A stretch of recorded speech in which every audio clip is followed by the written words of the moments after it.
Yeah, it's not been an easy run, as you can tell. That was recorded at our recent game at Old Trafford, and I got it from an anonymous tip. Although, having said that, the fact that this came with it tells me that it wasn't anonymous. Was it, Unai?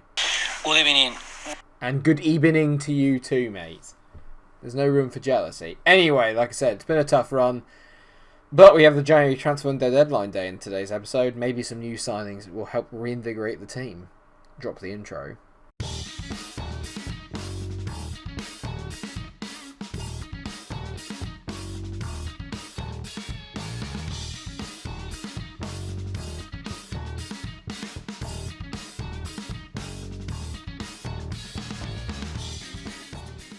Oh, dearie me.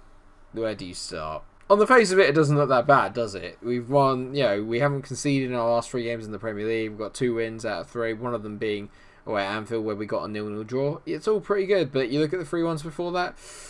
The 1-0 defeat to West Ham last time we met set us off in a bad way, and we got 2 back-to-back 3-0 hammerings against Liverpool and Man United, which has seen us drop out of both domestic cup competitions. So there will be no domestic trophy silverware unless we win the league this year, which looks a little bit unlikely.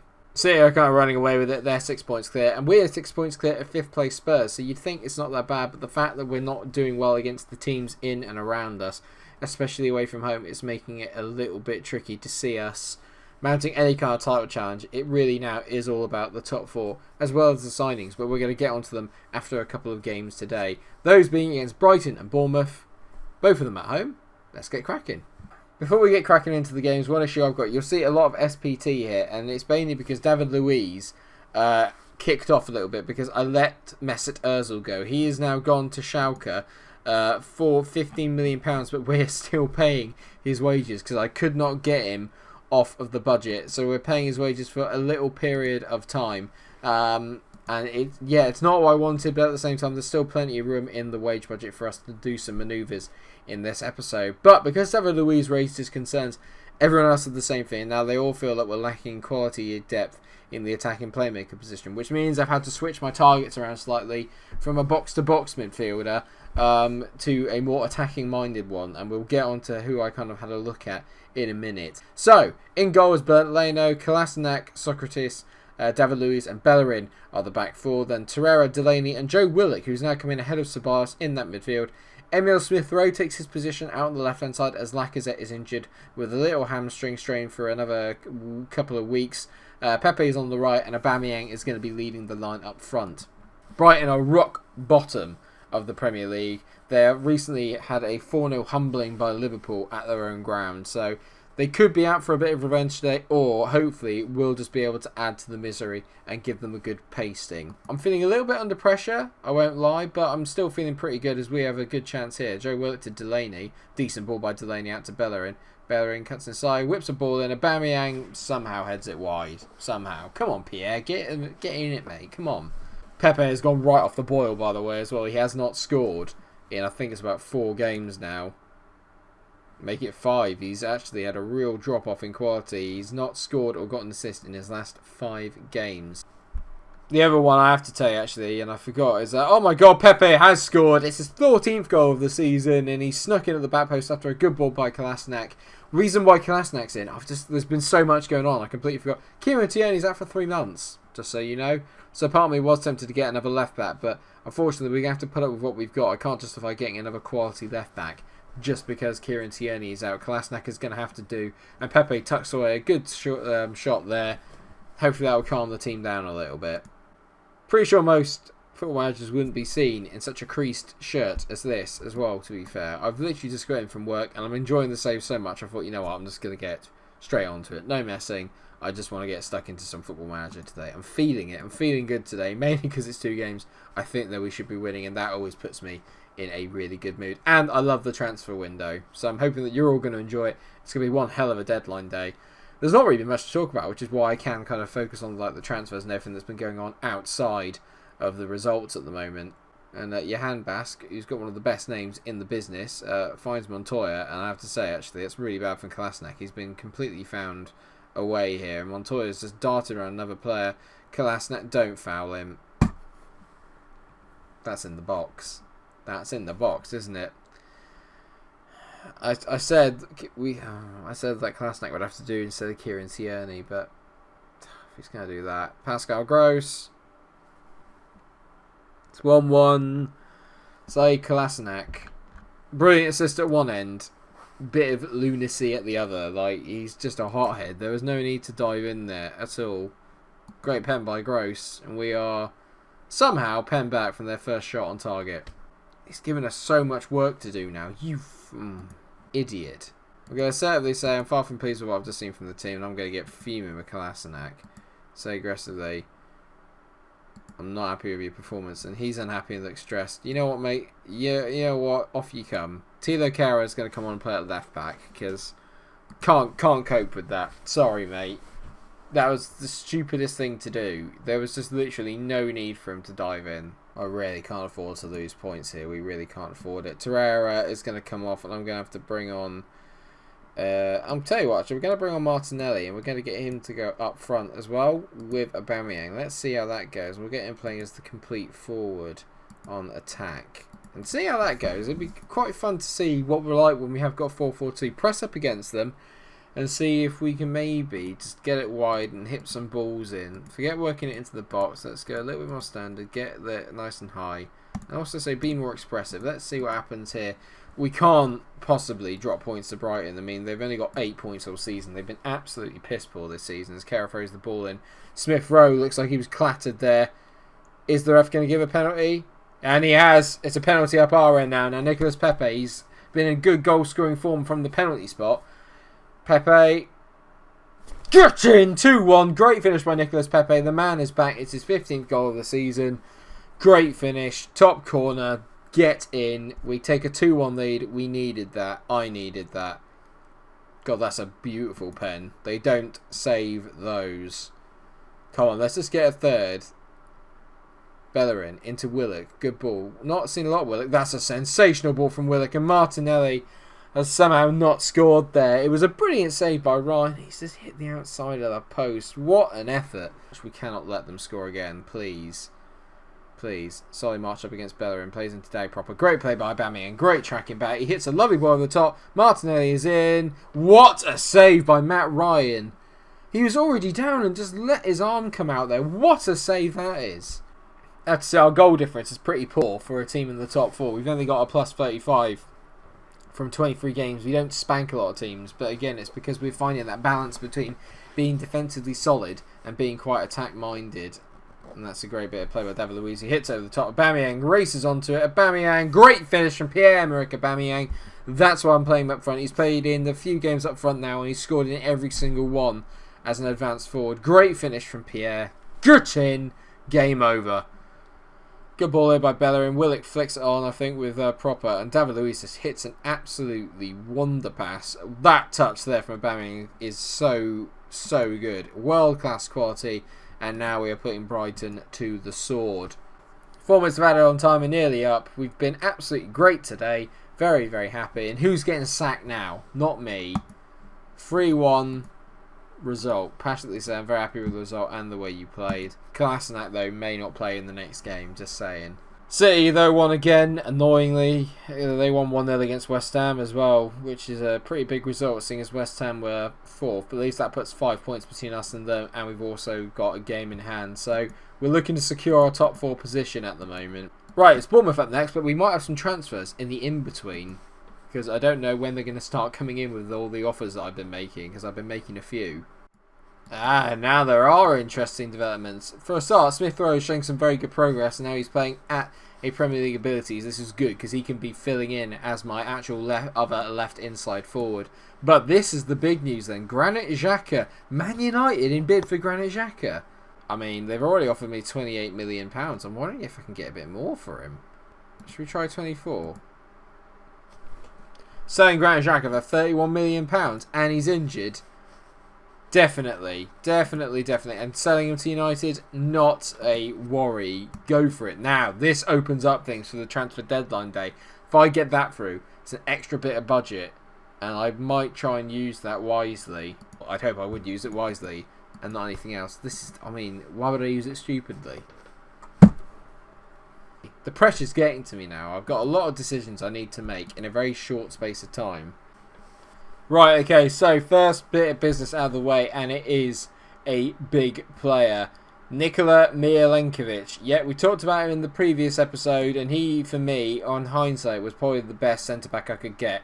I know that there were comments, and there are a few names mentioned. Upakemo was one of them at Leipzig. Unfortunately, I couldn't get him, mainly because the transfer fee was really, really, really high. I had to pay around about £70 million for him if I wanted to get him. And he also wasn't particularly interested because obviously we are not in the Champions League and Leipzig are, which made it difficult. But I look at Milenkovic here and I just think, yeah, I mean, physically brilliant, mentally good, and can get better. He's only 22, and technically he's one of the better defenders that you are going to find in the game. Heading 15, marking 16, and tackling 15. All very good. Passing a 12 as well is pretty solid for a centre-back. So I'm definitely going to bring him in. £51 million, but only 70k a week. I think that is a pretty good deal. And that was the biggest ever record for a Serbian player. The last one was Nemanja Matic from Chelsea to United. Interesting. So, before transfer deadline day, there is the small matter of us playing Bournemouth. It was the first game of the series where we beat them 2-1 at Dean Court. Let's hope we can do Dean Court, Vitality. I think it's still the same thing. They're not doing too badly in the league. They're down 12, but obviously we want to keep up the pressure on Man City as we retain second place in the league. Liverpool have a game in hand on us, and we're City's two closest challengers at the moment. I want to keep it that way. Thomas Delaney is injured for today, so I'm probably going to bring in Guendouzi, and then we're going to have who should we have on the bench? We haven't seen Maitland-Niles for us. Let's get Maitland-Niles on the bench. So what I'm going to do, actually, take Maitland-Niles off and let's bring on Milenkovic onto the bench so he can sit there and have a look at what it's like to be part of the Arsenal team. Very, very excited. He's going to be number 6 for us, Milenkovic. I'm liking the idea of him and Kera being my partnership going forward. No Callum Wilson, which is a surprise. Has he moved on from them, or is he still there? Is he just injured? Unfortunately, he's quite injury prone as Callum Wilson, but I'm hoping he's not been injured. Yeah, he is, unfortunately. He is out for 4 to 7 weeks with bad knee ligaments. That's unfortunate for him. He's such a good player, Callum Wilson. A player I wouldn't mind getting for us, but he's just too injury prone. Right, without him, this is a team we really should be beating then. I'm going to calmly say I expect nothing but a win from this match. Again, it's not really invigorated a lot of the players, so I'm going to get a little bit passionate with them. Guys, we could do this. Not weird, Mike. Just passionate. I'm not a very passionate man, unless I'm losing, in which case I'm overly passionate. The other good thing about signing Milenkovic as well is I think it gives us the ability to maybe play 5 at the back or 3 at the back with the 2 wing-backs, Kolasinac and Bellerin, or Tierney and Bellerin. Will make great wing backs, I think, because defensively they're not brilliant, but going forward they are quite good. This has been such a poor start. We're finally going into the game a little bit more as we finally get our first highlight in the 30th minute, or just before the 30th minute. Brooks beats Kolasinac to a header, but we've managed to retain the ball. Joe Willock out to Kolasinac. Lucky to still be in the team after he gave the penalty away in the last game. And that was a searching ball over the top, but not quite good enough from Willock, and it's got picked off. Ake there to Falk. He finds Jefferson Lerma. Great ball over the top. Finds Ryan Fraser. He's got pace to Burn. Fraser's through. Great save by Bernd Leno. And it just goes to show how good Bournemouth are when they get forward. They're just going to counter-attack us by the looks of things. And Bournemouth are carrying all the threat here. We have done absolutely nothing in this game so far. And I'm getting a little bit annoyed by the lack of... I don't know, the lack of performance isn't the right word, creativity, don't really know what you want to call it, but we're really lacking something at the moment. And every game feels a bit like a slog. And there are no easy games in the Premier League, don't get me wrong, but I felt like we were in control of most games before that loss to West Ham. It seems to have knocked the stuffing out of us a little bit. And as we see here in the match analysis, no possession really in the other team's half, and poor conversion of final third entries into shots.